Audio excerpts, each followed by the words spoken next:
यदि आपका धर्म आपको विरोध करने से अधर्म का रोकता है, निश्चय ही आप मिथ्य धर्म का पालन कर रहे हैं। धर्म का विस्तार धर्म के अनुसार ही होना आवश्यक है। यदि आप धर्म के विस्तार के लिए अधर्म कर रहे हैं तो आपका धर्म पहले ही नष्ट हो चुका है। आइए इसे और विस्तार से समझने की कोशिश करते हैं।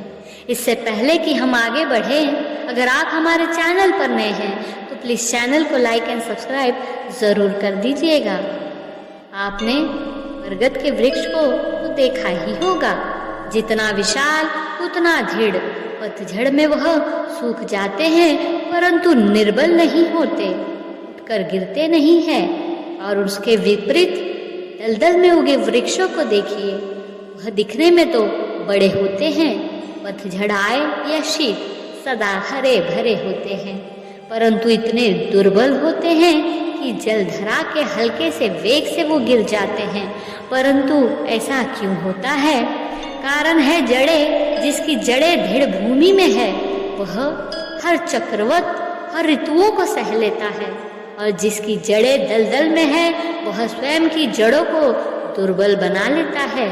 कुछ ऐसा ही मनुष्य भी होता है, जो अधर्म कर्म और असत्य की धरा पर उपजा है वह समय की एक मार भी नहीं सह पाता, और जो मनुष्य सख्त धर्म की धरा पर उपजा है वह हर समस्या से अविचलित हो जाता है। मनुष्य कुकर्म क्यों करता है? राग द्वेष और लालच के कारण ही मनुष्य कुकर्म कर बैठता है। क्रोध को प्यार से, बुराई को अच्छाई से, स्वार्थ को उदारता से और झूठे व्यक्ति को सच्चाई से जीता जा सकता है। अपने आप को ईश्वर के साथ जोड़ने से मनुष्य पाप कर्म से बच सकता है। यह जानकर कि ईश्वर हर समय मेरे साथ है, मेरे सभी कर्मों को देखता है तथा उसके अनुसार मुझे फल भी देता है, मनुष्य दुष्कर्म से बच सकता है। जैसे अग्नि अपने पास आई लकड़ी को जला देती है, ऐसे ही वेद का ज्ञान मनुष्य में पाप की भावना को जला देता है।